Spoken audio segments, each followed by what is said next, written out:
Good morning students. आज हम बात करेंगे पैडागोजिकल एनालिसिस, जिसको हिंदी में हम शिक्षा शास्त्रीय विश्लेषण बोल देते हैं। जो शिक्षा शास्त्रीय विश्लेषण है, सबसे पहले तो इसकी इम्पोर्टेंस करते हैं कि ये टॉपिक क्यों इम्पोर्टेंट है। ये जो पैडागोजिकल एनालिसिस है, ये बीएड के अंदर सेकंड यूनिट और फर्स्ट यूनिट का पार्ट है। तो जो फर्स्ट यूनिट में है, इसके पैडागोजिकल एनालिसिस के बारे में पूछा हुआ है, और जो सेकंड यूनिट है उसके अंदर पैडागोजिकल एनालिसिस के अंदर जो कंटेंट हैं, जो अलग अलग टॉपिक्स हैं, उनके ऊपर पैडागोजिकल एनालिसिस करने के लिए बोला गया है, जिसके अंदर सेट है, एरिया एंड वॉल्यूम है, ट्रिग्नोमेट्री है, तो रेशियोज एंड प्रोपोर्शंस है। इस टाइप के ये 6 टॉपिक हैं जो बीएड के अंदर आपको सिलेबस के अंदर मिलेंगे। तो आज हम जो बात करेंगे पैडागोजिकल एनालिसिस, इस वीडियो के अंदर मैं आपको दिखाऊंगा भी कि सेट समुच्चय जिसे बोल देते हैं हिंदी में, तो सेट का हमने पैडागोजिकल एनालिसिस कैसे करना है। तो सबसे पहले हम बात करते हैं कि पैडागोजिकल एनालिसिस का मीनिंग क्या है। जैसे कि आपको पता है कि पैडागोजिकल एनालिसिस जो है ये 2 शब्दों का मिलकर बना हुआ है, एक तो है पैडागोजी और दूसरा है एनालिसिस। तो पहले बात करते हैं हम पैडागोजी की कि पैडागोजी होती क्या है। पैडागोजी जो है ग्रीक भाषा का वर्ड है पैडागैगो, उससे डिराइव किया गया वर्ड है।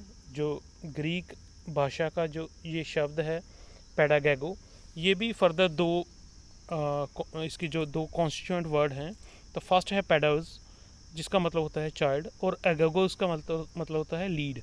तो अगर हम लिटरली मीनिंग की बात करें तो पैडागोजी का मतलब क्या हो गया, to lead the child, means to guide the child. तो इसको हम साइंस ऑफ टीचिंग भी बोल देते हैं।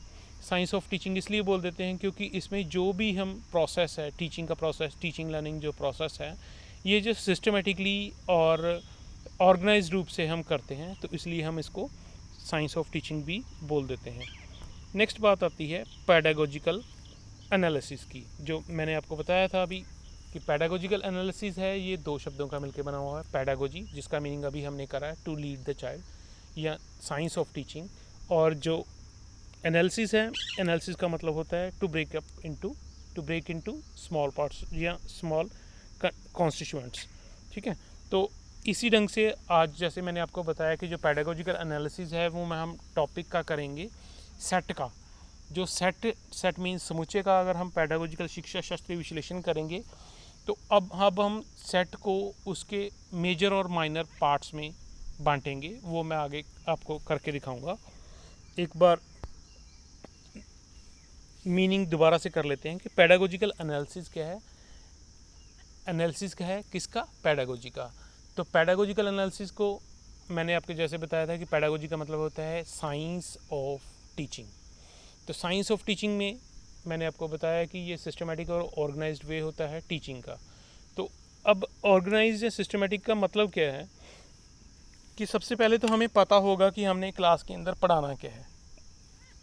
जो चीज़ हमने पढ़ानी है उसके बारे में पता होना, या उसको फर्दर क्लासीफाई करना पार्ट्स, सब पार्ट्स में, सब यूनिट्स के अंदर डिवाइड करना, या टॉपिक को मेजर और माइनर जो कॉन्सेप्ट हैं उसके अंदर डिवाइड करना, उस सारे प्रोसेस को हम कंटेंट एनालिसिस बोल देते हैं।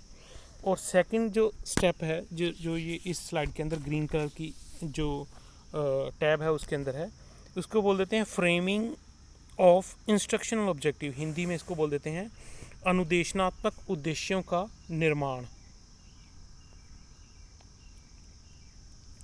और इसमें टीचर को पता होता है कि उसने जब बच्चे को सेट के बारे में पढ़ाया जाएगा तो उसके अंदर टीचर ने कौन कौन से गुण बच्चे के अंदर, या कौन कौन से टीचिंग के शिक्षण के उद्देश्य हैं, उनको बच्चे के अंदर इनकलकेट करना है, भरना है।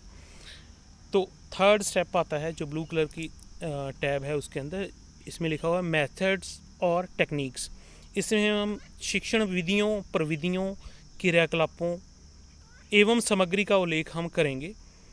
और फोर्थ स्टेप है जिसको यहाँ पे रेड कलर की टैब में दिखाया गया है एप्रोप्रिएट इवैल्यूएशन डिवाइसेस। तो हिंदी में इसको बोल देते हैं मूल्यांकन प्रक्रिया या प्रविधियों का उल्लेख करना। मीन्स अब आपने स्टार्टिंग में आपको फर्स्ट स्टेप के अंदर आपको पता चल गया आपने पढ़ाना क्या है, जिसको हमने कंटेंट एनालिसिस बोल दिया। सेकंड स्टेप के अंदर आपने इंस्ट्रक्शन और ऑब्जेक्टिव को फ्रेम कर दिया कि मैं ये पढ़ाऊँगा तो विद्यार्थी के अंदर ये गुण पैदा हो जाएंगे, या विद्यार्थी के अंदर ये स्किल या एबिलिटीज़ जो हैं वो पैदा हो जाएंगी। और थर्ड के अंदर जो है आपने मेथड चूज़ कर लिया कि ये इस मेथड से पढ़ाऊँगा, चाहे वो इंडक्टिव डिडक्टिव अप्रोच है, चाहे वो एनालिटिक और सिंथेटिक जो मेथड है उसका प्रयोग करना है, डेमोन्स्ट्रेशन मेथड का प्रयोग करना है, या किसी और विधि का प्रयोग करना है, या कौन सा टीचिंग एड कौन सी यूज़ करनी है, चाहे ओवरहेड प्रोजेक्टर यूज़ करना है, चॉक बोर्ड का प्रयोग करना है, चार्ट का, मॉडल का, किसी चीज़ का यूज़ करना है, ये सारा जो है थर्ड स्टेप के अंदर आता है। और फोर्थ स्टेप के अंदर आता है कि कौन कौन से क्वेश्चन पूछें ताकि हमें आइडिया हो जाए कि बच्चे को वो जो आप टॉपिक पढ़ाना जा रहे हो, जैसे मैंने आपको समुच्चय के बारे में बोला या सेट के बारे में बोला, तो वो सेट के अंदर आप कौन कौन से क्वेश्चन पूछोगे। ठीक है, तो एक बार दोबारा से रिकैप्चुलेट कर देते हैं। ABCD के अंदर मैंने इसको 4 पार्ट्स में शो किया हुआ है। जो फर्स्ट स्टेप था कंटेंट एनालिसिस था, सेकंड था सेटिंग ऑफ टीचिंग और इंस्ट्रक्शनल ऑब्जेक्टिव्स, थर्ड था सजेस्टिंग मेथड्स टेक्निक्स और जो भी टीचिंग एड इंस्ट्रक्शन ऑब्जेक्टिव्स को गेन करने के लिए आपने यूज़ में लानी है, और फोर्थ था इवैल्यूएशन डिवाइसेस। तो ये था जो ब्रीफ और sum up of the pedagogical analysis. अब हम बात करेंगे कि जैसे मैंने आपको बताया था कि समुच्चय का हमने पेडागोजिकल एनालिसिस शिक्षा शास्त्रीय विश्लेषण करना है, और टॉपिक का नाम है समुच्चय। ये जो टॉपिक है ये 8th क्लास के कक्षा में से लिया गया है, 8th क्लास में से लिया गया है, उनके मैथमेटिक्स से लिया गया है। तो आपको बीएड के अंदर ये क्वेश्चन भी आता है। बीएड के अंदर क्वेश्चन क्या आता है कि what do you mean by the term pedagogical analysis, और उसके बाद वो साथ में ये पूछ लेता है कि एक टॉपिक के ऊपर पेडागोजिकल एनालिसिस करके दिखाओ, या वो बोल देता है कि शिक्षा शास्त्रीय विश्लेषण करके दिखाओ एक टॉपिक के ऊपर। तो आज हमने जो टॉपिक लिया है वो हमने टॉपिक लिया है सेट। ओके, तो इसके अंदर क्या क्या चीज़ें आएंगी, जैसे मैंने आपको बोला था कि इसको हम सेट को हम कंटेंट एनालिसिस के अंदर, क्योंकि कंटेंट का भी हमने एनालिसिस करना है, कंटेंट मीन्स विषय वस्तु का भी हमने विश्लेषण करना है। तो सेट को हम कौन कौन से इसके मेजर और माइनर कॉन्सेप्ट्स के अंदर हम बांटेंगे, सब टॉपिक्स के अंदर बांटेंगे। सबसे पहले तो बात आएगी meaning and definition of term set. ठीक है, मीनिंग का पता चलेगा। सेकंड जो है सेट नोटेशन, जो भी हम नोटेशन सेट के अंदर हम यूज़ करते हैं, चाहे कॉम्प्लीमेंट्री सेट है, यूनियन है, या पावर सेट है, इस टाइप का। क्लासिफिकेशन ऑफ सेट्स की टाइप कौन कौन सी हैं। ठीक है, और fundamental operation on the set, जैसे हम यूनियन और इंटरसेक्शन की नॉर्मली बात करते हैं सेट्स के अंदर, या वेन डायग्राम का यूज़ करते हैं, ये सारी चीज़ें जो हैं वो फंडामेंटल ऑपरेशंस में आएंगी। तो अब हम बात करते हैं इसकी जो फर्दर इसका कंटेंट एनालिसिस किस प्रकार से करना है सेट के ऊपर। सेट के ऊपर सबसे पहले हमने बात करी थी meaning and definitions of term set. तो examples of collections of objects हो जाएंगी। जैसे हम मैथमेटिक्स में क्या करते हैं, set of natural number, set of real number, set of integers, set of prime number, इस टाइप की examples of well defined collection of object की किस प्रकार से उनकी क्लासिफिकेशन करी गई है। डिफाइनिंग द टर्म सेट, जो ये इसके अंदर ये ध्यान रखना है कि आपने डेफिनेशन नहीं लिखनी है, प्रॉपर पूरी डेफिनेशन नहीं लिखनी है, आपने सिर्फ ये लिखना है, हेडिंग लिखना है कि आपने पढ़ाना क्या है। जैसे सेट के अंदर हमने ये नहीं लिखना कि सेट होता है what is the meaning of the group of element, group of, इस टाइप का नहीं लिखना, सिर्फ ये लिखना है what is the meaning of set, define the term set, collection of objects, examples of well defined collection of objects, ये सारी चीज़ें मीनिंग में आ जाएंगी। नेक्स्ट बात आती है नोटेशंस की। जैसे मैंने आपको बताया कि लिस्टिंग और रूल मेथड जो हैं वो 2 मेथड होते हैं सेट को दिखाने के लिए, सेट को शो करने के लिए, नोटेट करने के लिए। और नेक्स्ट बात आती है क्लासिफिकेशन ऑफ की सेट कितनी प्रकार के होते हैं, एम्प्टी सेट है, सिंगलटन सेट है, डबल सेट है, इक्वल सेट है, पावर सेट है, सब सेट है, यूनिवर्सल सेट है, कॉम्प्लीमेंट सेट है, और डिसजॉइंट सेट है, या फाइनाइट इनफाइनाइट सेट है। तो ये तो था टाइप ऑफ सेट्स।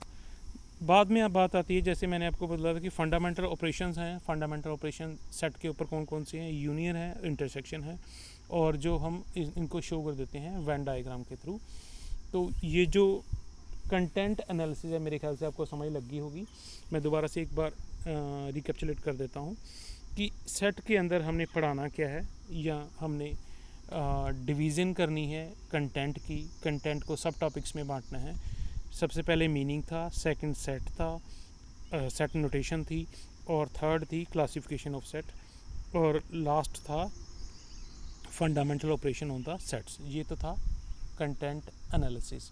मैं दोबारा रिपीट कर रहा हूँ, कंटेंट एनालिसिस के अंदर आपने उनकी डेफिनेशन या उनका मीनिंग या उनके एग्जांपल्स वगैरह लिखने नहीं बैठना है, आपने सिर्फ उनके हेडिंग लिखने हैं। ओके, नेक्स्ट बात आती है सेकंड स्टेप जो पेडागोजिकल एनालिसिस के अंदर आता है, रेड कलर में यहाँ पे शो किया हुआ है, objective formulation. Objective formulation means अगर हम सेट के बारे में पढ़ा रहे हैं, समुच्चय के बारे में पढ़ा रहे हैं, तो बच्चे के अंदर क्या क्या एबिलिटीज़, क्या क्या योग्यताएं, क्या क्या स्किल, क्या क्या वो बच्चा कर सकता है। तो सबसे पहले है define the term set. Means विद्यार्थी इस काबिल बन जाएगा, विद्यार्थी इस योग्य हो जाएगा कि वो सेट की परिभाषा दे सके। टर्म जो है सेट, समुच्चय, उसको परिभाषित कर सके। सेकंड है provide examples of set. Third है distinguish between the collection of objectives named as set. जैसे हमने एग्जांपल ली थी रियल नंबर की या नेचुरल नंबर की या इंटीजर्स वगैरह की, ये सारी जो है डिस्टिंग्विश कर सकता है और कलेक्शंस भी कर सकता है on the basis of their characteristics. Name the two different modes of describing writing set. जैसे हमने रोटेशन उसकी बात करी थी, रूल मेथड होता है, रोस्टर मेथड होता है, ठीक है। Provide examples of writing set through rule method. कौन कौन से रूल मेथड है उसकी एग्जांपल दे सकेगा। Distinguish name and provide examples of particular type of set. जो सेट की जो टाइप है उसको डिफाइन कर सकेगा, एक्सप्लेन कर सकेगा, ठीक है, या पहचान सकेगा। गिव एग्जांपल दे सकेगा कि इक्वल सेट कौन सा है, इक्वलेंट सेट कौन सा है। Provide definition of operation, intersection और यूनियन दोनों की जो किस प्रकार से यूज़ में लेके आने हैं, या किस प्रकार से ये यूनियन सेट है या इंटरसेक्शन सेट है, इनकी बात होएगी। रिप्रेजेंट द ऑपरेशन, जो जैसे हमने बात करी थी कि यूनियन, इंटरसेक्शन और वेन डायग्राम के थ्रू हम शो कर देते हैं। ये तो वहाँ पे तक था सेकंड स्टेप। नेक्स्ट बात आती है थर्ड स्टेप पेडागोजिकल एनालिसिस के अंदर, जिसको सी जो है पॉइंट से शो किया हुआ है रेड कलर के अंदर। Listing teaching method, devices, activities and materials. अब जो ये सी जो इसका पार्ट है, जो सी पिलर अगर बात करें पेडागोजिकल एनालिसिस को हम टोटल बिल्डिंग बोलें तो इसके 4 हमने पिलर्स बना दिए।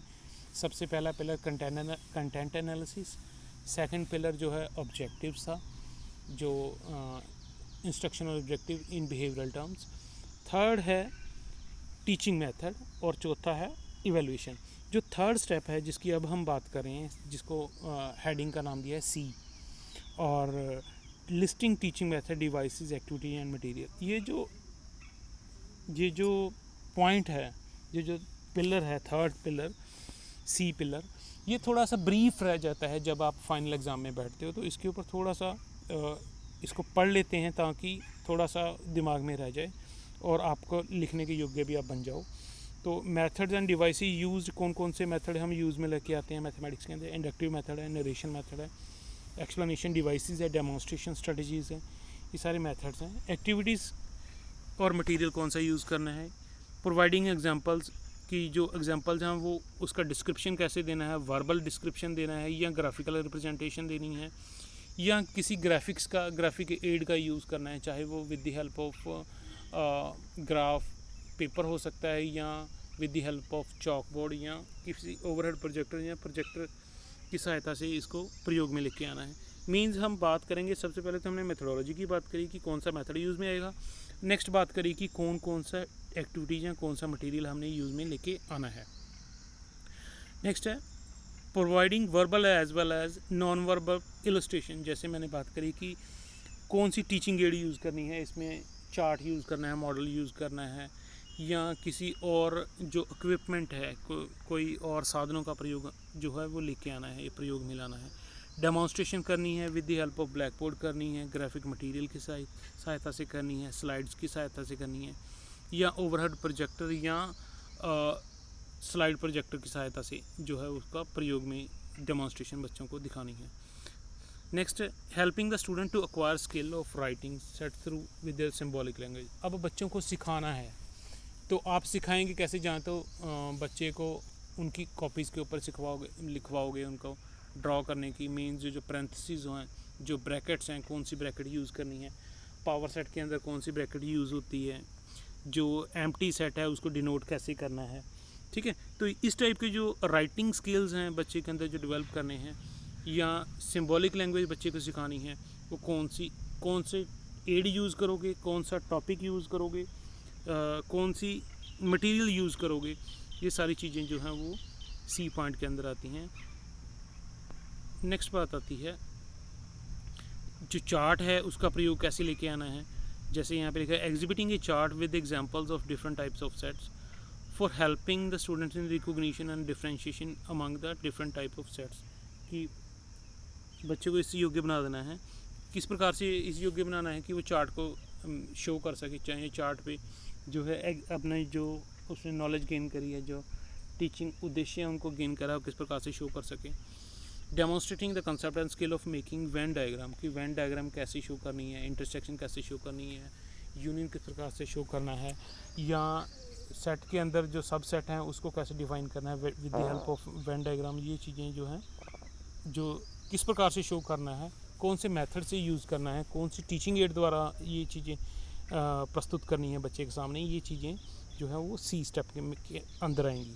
नेक्स्ट बात आती है इवेल्यूएशन प्रोसीजर की या इवेल्यूशन डिवाइसेस। जैसे हमने बात करी थी कि इवेल्यूशन जो है बच्चों की इवेल्यूशन किस प्रकार से हम करते हैं।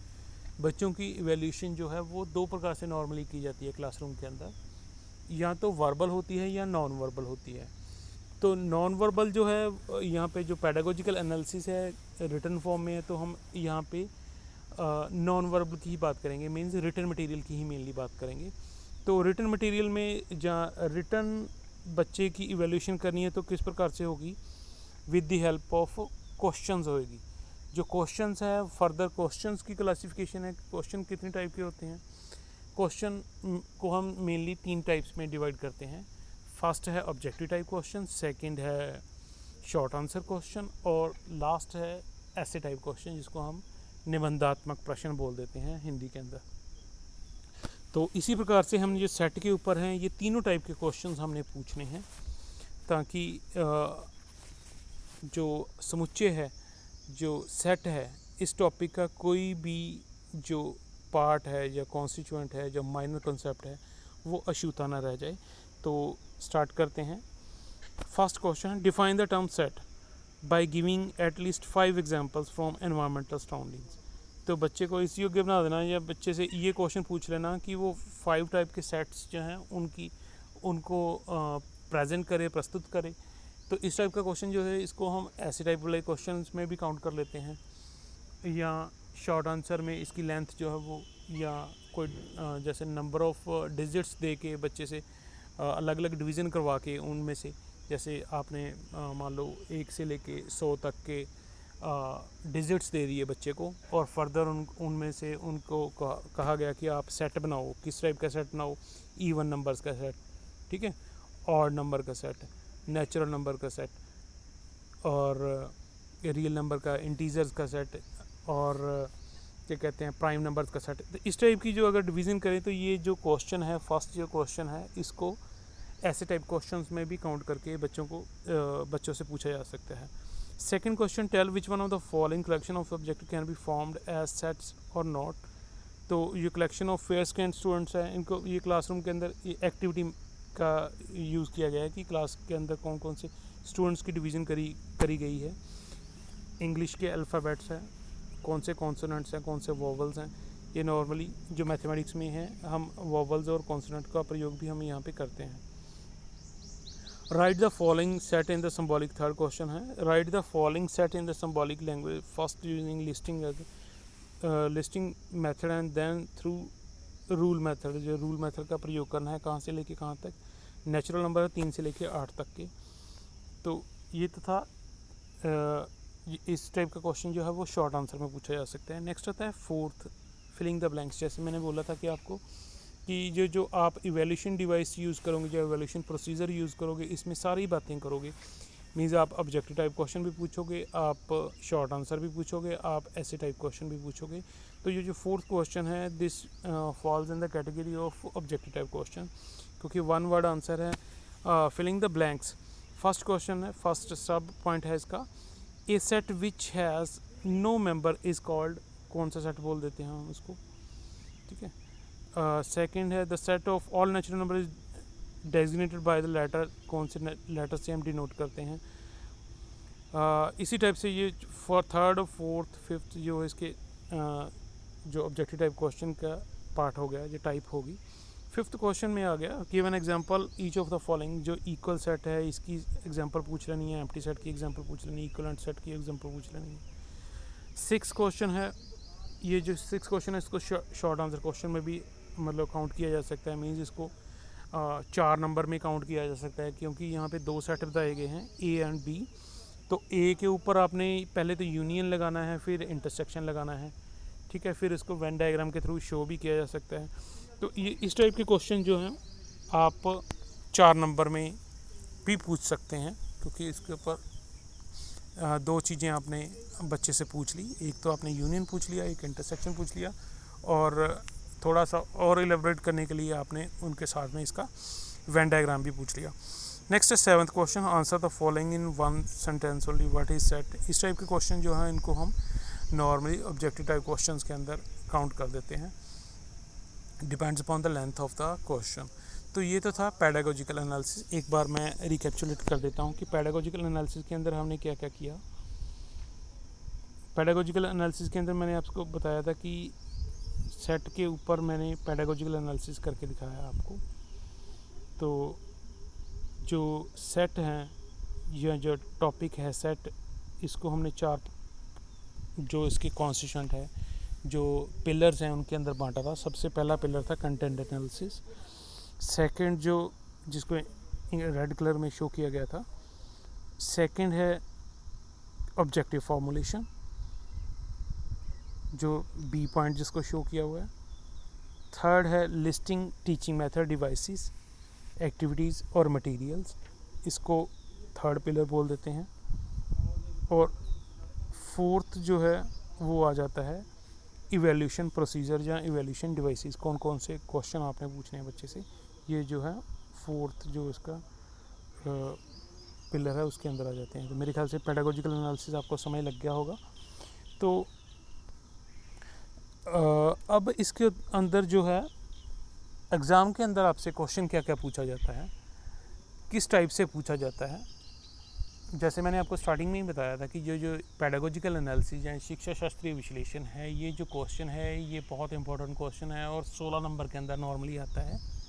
और एग्जामिनर हमसे ये पूछता है कि एक टॉपिक के ऊपर, जैसे मैंने यहाँ पे सेट के ऊपर हमने करके दिखाया है पैडागोजिकल एनालिसिस, इसी टाइप से आपने अलग अलग जो टॉपिक्स हैं जो आपके सिलेबस के अंदर दिए हुए हैं, बीएड के सिलेबस के अंदर, चौधरी देवीलाल यूनिवर्सिटी के अंदर ये 6 टॉपिक नॉर्मली हैं। तो इनमें से कोई भी टॉपिक आपसे एग्जामिनर पूछ सकता है फाइनल एग्ज़ाम के अंदर।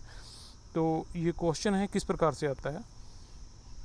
फर्स्ट क्वेश्चन है what do you mean by pedagogical analysis of a content material in the subject mathematics, कि आपने पैडागोजिकल एनालिसिस करना है किसका, एक कंटेंट मटेरियल का जो मैथमेटिक्स विषय से लिया गया है। तो इसके अंदर हम क्या लिखेंगे, सबसे पहले तो हम बात करेंगे कि पैडागोजिकल एनालिसिस होता क्या है। पैडागोजी से शुरू करते हुए एनालिसिस का मीनिंग समझाते हुए, पैडागोजिकल एनालिसिस का मीनिंग समझाते हुए, चारों जो इसके पिलर्स हैं उनके बारे में ब्रीफ करते हुए हम इवैल्यूएशन टेक्निक्स के साथ इसको फिनिश करेंगे। और नेक्स्ट इसी क्वेश्चन को वो थोड़ा सा कंस्ट्रेंट कर देता है स्टूडेंट के लिए, वो साथ में ये भी पूछ लेता है how will you carry out the pedagogical analysis of the content material related with central tendency, related with trigonometry, related with area and volume, related with ratio and proportion, related with linear and quadratic equations।